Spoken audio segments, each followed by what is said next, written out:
ከድሃ ቤተሰብ የተወለደ ገና የ10 ዓመት ጨቅላ ህፃን በአንዲት ጨለማ ሌሊት ለማንም ሳይናገር ከቤት ወጥቶ ሲሰወር እስኪያስቡት። ወላጆቹ ለዓመታት ደከሙ፣ አለቀሱ። በመጨረሻም ልጃችን ሞቷል ብለው ተስፋ ቆርጠው ተቀመጡ። ከ14 ረጅም ዓመታት በኋላ ግን በዚያች በፈረሰችው ደሳሳ ጎጆ በር ላይ ያልታሰበ ተአምር ተከሰተ። አቧራማውን መንገድ እየቀደዱ ጥቋቁር የቅንጦት መኪናዎች አጀብ መጥተው ተሰለፉ። ከመኪናው ውስጥም አንድ ጥቁር ሱፍ የለበሰ ግርማ ሞገስ ያለው ሰው ወረደ። ለመሆኑ ይህ ሰው ያ የጠፋው ህፃን ይሆን? ከዚህ አስደናቂ መመለስ ጀርባ አንድ የሚቆረቁር ሚስጥር አለ።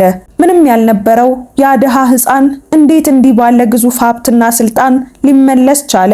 ወላጆቹስ የሞተ መስሏቸው የነበረው ልጃቸውን በድንገት በቁሙ ሲያዩት ምን ተሰማቸው? ዛሬ የልባችሁን ትርታ የሚያፋጥን ድንቅ እውነተኛ ታሪክ ይዘንላችሁ ቀርበናል። ከመጀመራችን በፊት ቪዲዮን ላይክ፣ ቻናሉን ሰብስክራይብ በማድረግ አብሮነታችሁን አሳዩን። አሁን ወደ ታሪኩ እንለፍ። በናይጄሪያ ሰሜናዊ ክፍል በምትገኝ አንዲት አቧራማ መንደር ውስጥ ቼንዌ የሚባል የ10 ዓመት ታዳጊ ከቤተሰቦቹ ጋር ይኖር ነበር። አባቱ አቶ ኦኮንክ የጥጥ እርሻ ነበራቸው። ነገር ግን እናቱ ወይዘሮ አዴዜ በድንገት በጠና ታመሙ። ሕክምናው ውድ በመሆኑ አባቱ መሬታቸውን በአካባቢው ለሚገኝ ጨካኝ ባለሀብት ብድሩን ካልመለስኩ መሬቱ ያንተ ይሁን ብለው አስይዘው ተበደሩ። ሆኖም ያ ዓመት በድርቅ ምክንያት ጥጥ ሳይመረት ቀረ። ባለሀብቱም ያለምንም ርህራሄ ብቸኛ ተስፋቸው የነበረውን መሬት ወረሰው። ቤተሰቡም ለረሃብና ለውርደት ተዳረገ። ያን ዕለት ሌሊት መንደሯ በከባድ ዝምታ ተውጣለች። በቤት ውስጥ የሚሰማው ብቸኛ ድምፅ የእናቱ የህመም ሲቃና የአባቱ ተስፋ በመቁረጥ በረዥሙ መተንፈስ ብቻ ነበር። ቼንዌ ጥግ ላይ ተኝቶ አይኖቹን ግን አልከደነም። ከአባቱ አይን የሚፈሰው እያንዳንዱ ጠብታ እንባ ልቡ ላይ እንደ ሰይፍ ይወጋው ነበር። አባቴ ተዋረደ፣ ቤታችንም ፈረሰ የሚለው ሐሳብ ህሊናውን ሰላም አሳጣው። ከሌሊቱ 7 ሰዓት ላይ ቼንዌ በዝምታ ተነሳ። የተበሳሳችውን የልጅነት ሸሚዙን ለብሶ ባዶ እግሩን ወደ ደጃፉ አመራ። ተኝተው ወዳሉት ወላጆቹ ዞር ብሎ ተመለከተና ድምፅ እንዳያሰማ ትንፋሹን ይዞ ከቤት ወጣ። መንደሯን ለቆ ወደማያውቀው ጫካ ውስጥ ሲገባ የሌሊቱ ቅዝቃዜ አጥንቱ ድረስ ዘለቀ። ጅቦች በሩቅ ይጮሃሉ። የዛፍ ቅጠሎች በነፋስ ሲወዛወዙ የሚያሰሙት ሹክሹክታ ያስፈራል። ቼንዌ ተመለስ የሚል ድምፅ ከውስጡ ቢመጣም የአባቱን የተሸነፈ ፊት እያሰበ ወደፊት ገፋ። እሾህ እግሩን እየወጋው ጨለማው አይኑን እየጋረደው ለሰዓታት ተጓዘ። በመጨረሻም አቧራ ጠጥቶ አይኖቹ በእንባ ቀልተው ወደ ባቡር ጣቢያው ደረሰ። ወደ ሌጎስ የሚወስደው ግዙፍ ባቡር እንደ ዘንዶ ሲጮህ ልቡ ልትቆም ደረሰች። ትኬት የለውም፣ የሚረዳውም ዘመድ የለም። ትኬት ሳይዝ ዘው ብሎ ወደ ባቡር ውስጥ ገባ። ባቡሩ መንቀሳቀስ ሲጀምር ቼንዌ ወደማያውቀው ዓለም እየተጓዘ መሆኑን አወቀ። የባቡሩ ድምፅ የት ልትሄድ ነው? አንተ ማነህ? የሚለው ይመስል ነበር። ባቡሩ ሌጎስ ባቡር ጣቢያ ደርሶ ቆመ። ቼንዌ አይኖቹ በረሃብና በፍርሃት ይርገበገባሉ። ከባቡሩ እንደወረደ ያየው ግርግር እጅግ በጣም አስፈራው። በሺዎች የሚቆጠሩ ሰዎች ይጋፋሉ፣ መኪኖች ይጮሃሉ፣ ሁሉም ለራሱ ይሮጣል። ማንም ቆም ብሎ ያንን አቧራ የለበሰ ሕፃን የሚያይ አልነበረም። ቼንዌ ከዚህ በፊት እንዲህ ያለ ግርግርና እንዲህ ያለ ረዣዥም ህንፃዎችን አይቶ አያውቅም ነበር። ቼንዌ ለ3 ቀናት ምግብ ባፉ አልዞረም። ረሃቡ እንደ እሳት ይለበልበው ጀመር።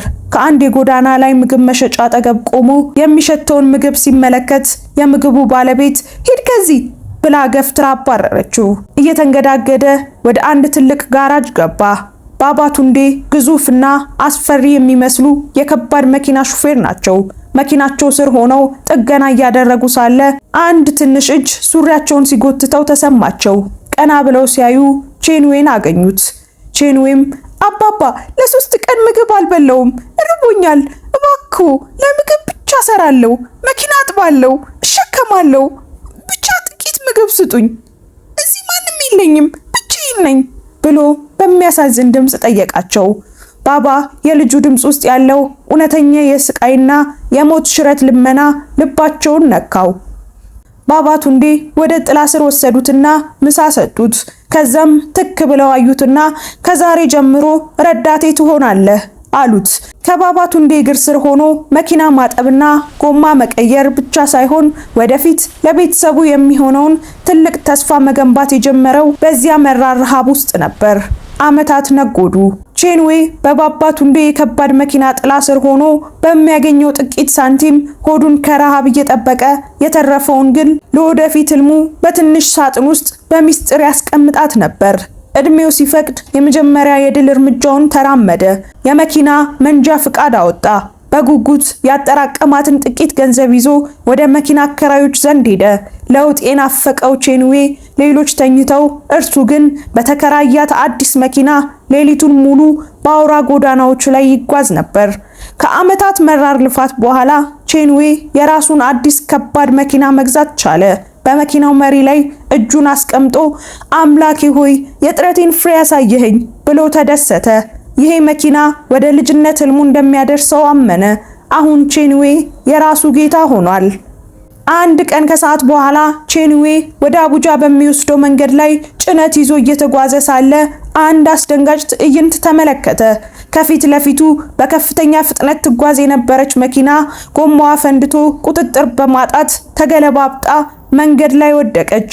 ቼንዌ ያለምንም ማመንታት የራሱን መኪና አቁሞ ወደ አደጋው ቦታ ሮጠ። መኪናው ጭስ እያወጣ ነበር። በውስጡም አንዲት ሴት ራሷን ስታ በደም ተለውሳ ተመለከተ። እባክሽ አይዞሽ ደርሼልሻለሁ እኔ ያለሁ እያለ በኃይል የመኪናውን በር ሰበረው። ሴትዮዋን በጥንቃቄ አውጥቶ በራሱ መኪና ላይ አጋደማት። በአቅራቢያው ወደሚገኝ ሆስፒታል በፍጥነት ወሰዳት። ሐኪሞቹ ደርሰው ሕክምና እስኪጀምሩለት ድረስ እጇን ይዞ አጽናናት። ከሰዓታት በኋላ ወደ ጤንነቷ መመለሷን አረጋገጠ። ሴትዮዋ ስትነቃ ስሟ ወይዘሮ ኢፊዮማ እንደሚባል አወቀ። አድራሻን ስጠኝ ልጄ አለችው በደከመ ድምፅ። የለም እመቤት፣ ደህና መሆንሽ ብቻ ይበቃል አላት። ሆኖም ወይዘሮ ኢፊዮማ ስልክ ቁጥሩን እንዲሰጣት ግድ አለችውና ተሰነባብተው ወጣ። ቼንዌ ይህ አጋጣሚ ህይወቱን ሙሉ በሙሉ እንደሚቀይረው በጭራሽ አልገመተም ነበር። 3 ወራት አለፉ። ቼንዌ እንደተለመደው በስራው ላይ እንዳለ ስልኩ ጠራ። ወይዘሮ ኢፊዮማ ነበረች። በአንድ ትልቅ ሆቴል እንግዳዋ እንዲሆን ጋበዘችው። ሲገናኙ የለበሰችው ልብስና አጀቧ በከተማው የታወቀች ባለሀብት መሆኗን ይናገራል። ወይዘሮ ኢፊዮማ በሌጎስ ከተማ ውስጥ ትልቅ የማኒፋክቸሪንግ ኩባንያ ያላት ባለሀብት ነበረች። ባለቤቷ ከሞተ በኋላ ንግዱን ለብቻዋ ትመራ ነበር። ወይዘሮ ኢፊዮማ የህይወት ታሪኳን አጫወተችው። ባለቤቴ ሞቷል፣ የሚተካኝ የሚያግዘኝም ልጅ የለኝም፣ ብቸኛ ነኝ። አንተ ግን ህይወቴን አዳንከው። ዛሬ በህይወት እንድቆም ያደረክ ጀግና ነህ አለችው። ቼንዌንም ስለ ራሱ ህይወት፣ ስለ ቤተሰቦቹ ሁሉንም ጠየቀችው። እሱም ስለ ልጅነቱ፣ ስለ ተቀሙት መሬት፣ ስለ ጠፋበት መንደርና ስለ መኪና ረዳትነቱ ሁሉንም አንድ በአንድ በዝርዝር ነገራት። አንድ ቀን ሲሳካለት ወደ ቤተሰቦቹ እንደሚሄድም በልበ ሙሉነት ነገራት። ወይዘሮ ኢፊዮማ በልጁ ንጽህና ተገረመች። ቼንዌ ከእንግዲህ በመንገድ ላይ ብቻ መንፋት የለብህም፣ በፋብሪካዎቼ ውስጥ ያለውን የትራንስፖርትና የንግድ ክፍል እንድትመራልኝ እፈልጋለሁ አለችው።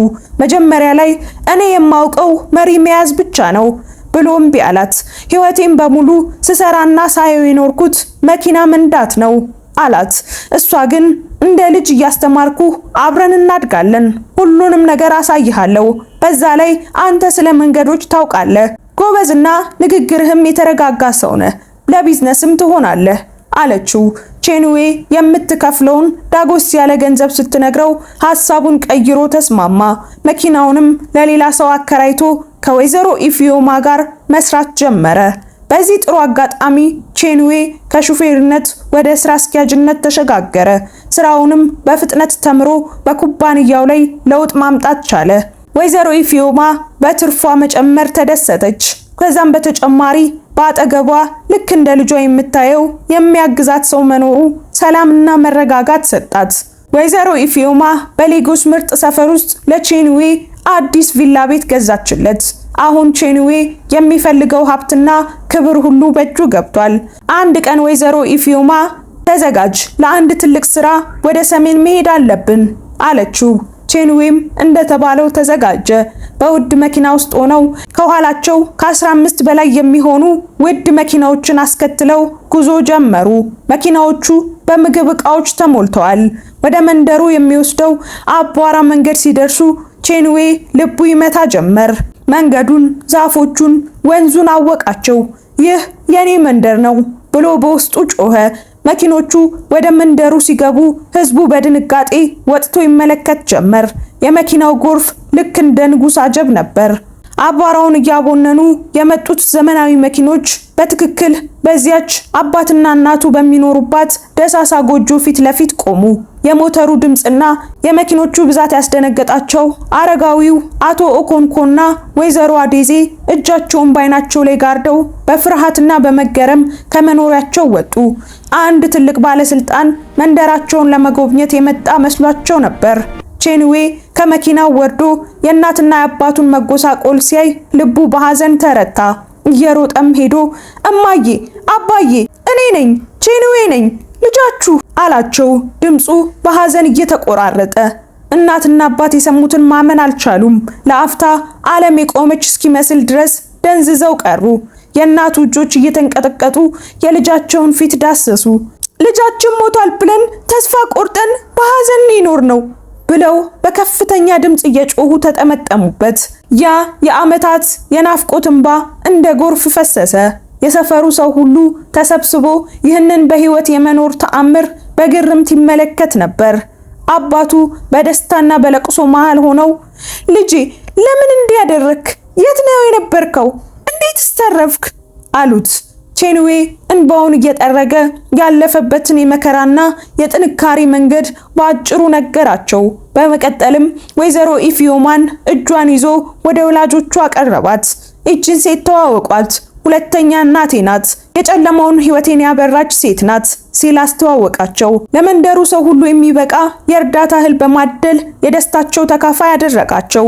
ወይዘሮ ኢፊዮማ ሁሉንም ነገር በደንብ አድርጋ አቅዳና ተዘጋጅታበት ነበር። ያ የናይጄሪያ ታታሪ ወጣት ከ14 ዓመት ስደትና መከራ በኋላ ለቤተሰቡም ሆነ ለሰፈሩ እንደ አጥቢያ ኮከብ ብርሃን ሆኖ ተመለሰ።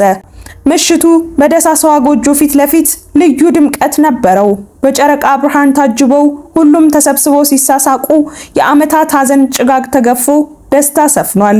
ቼንዌ ትቷት ሲሄድ ጨቅላ የነበረችው ታናሽ እህቱ አዱኬ አሁን አድጋ የደረሰች ወጣት ሆና በማግኘቱ ማመን አቃተው።